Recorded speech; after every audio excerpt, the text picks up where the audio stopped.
Hello बच्चों, let's see this question. And here this question say the 18th century witnessed the emergence of which new social group in France via question में आपसे बोला है कि 18th century में 18th century का मतलब समझते हो, यानी कि बच्चे जब सेंचुरी की बात होती है, अगर हम बात कर रहे हैं 18th की, तो मान लीजिएगा कि वो जो टाइम पीरियड है वो क्या है, 700 से लेके 799 तक का जो टाइम पीरियड होगा वो होगा 18th सेंचुरी। तो हम सेंचुरी में ना एक साल पीछे चलते हैं।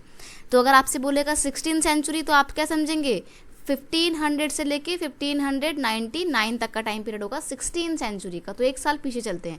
तो यहाँ पे बोला है हमसे 18th सेंचुरी यानी कि 1700 वाला टाइम पीरियड। तो 17th सेंचुरी में फ्रांस में किस नए सोशल ग्रुप का इमरजेंस होता है, ये आपसे इस क्वेश्चन में पूछा है।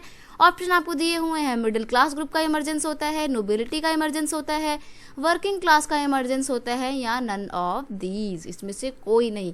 बहुत सारे बच्चे सोचेंगे कि 18th सेंचुरी में तो यूरोप में क्या हुआ था, इंडस्ट्रियलाइजेशन आया था, तो वर्किंग क्लास ग्रुप आया होगा, जितने भी लेबर्स वगैरह थे वो आए होंगे, तो नए ग्रुप का इमरजेंस के तौर पे आप लोग वर्किंग क्लास को टिक कर देंगे, और आप यहीं पे बिल्कुल बड़ी गलती कर जाएंगे।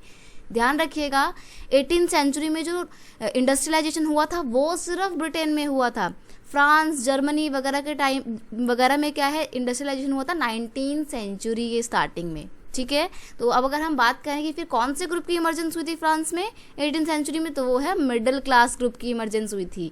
अब ये मिडिल क्लास ग्रुप कौन थे, देखो आपको पता है फ्रांस की जो सोसाइटी थी वो 3 पार्ट्स में डिवाइड थी। सबसे ऊपर थे क्लर्जी या फर्स्ट एस्टेट, फिर थे नोबिलिटी यानी कि सेकंड एस्टेट, और फिर थे थर्ड यानी कि थर्ड एस्टेट, जिसमें सभी merchant, traders, doctor, lawyer, landless labour यानी कि अमीर गरीब सभी लोग इसमें आ जाते थे। और ये पूरे फ्रांस का 90% थे थर्ड एस्टेट के लोग।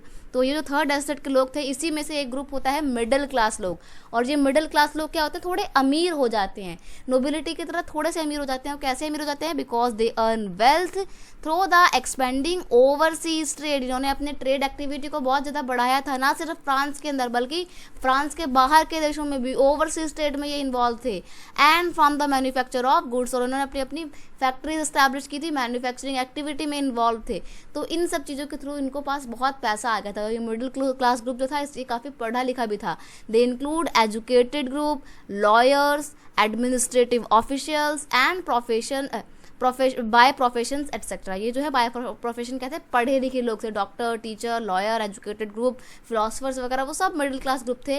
और इसी मिडिल क्लास ग्रुप ने सबसे पहले ये आइडिया दिया कि अगर हम थर्ड एस्टेट के हैं तो इसमें हमारी गलती थोड़ी है, कोई बाय बर्थ किसी को क्यों स्पेशल राइट दिए जाते हैं, हमें भी इक्वल ट्रीटमेंट दो, हम ही क्यों अकेले सारा का सारा टैक्स पे करें। तो ये मिडिल क्लास ग्रुप था जिसने सबसे पहले फ्रेंच रेवोल्यूशन की आइडिया को प्रपोज किया था और फिर इसको सभी लोगों तक पहुंचाया था। तो ये 18th सेंचुरी में इस ग्रुप की इमरजेंस होती है। यहाँ पे आपका सही आंसर है ऑप्शन ए।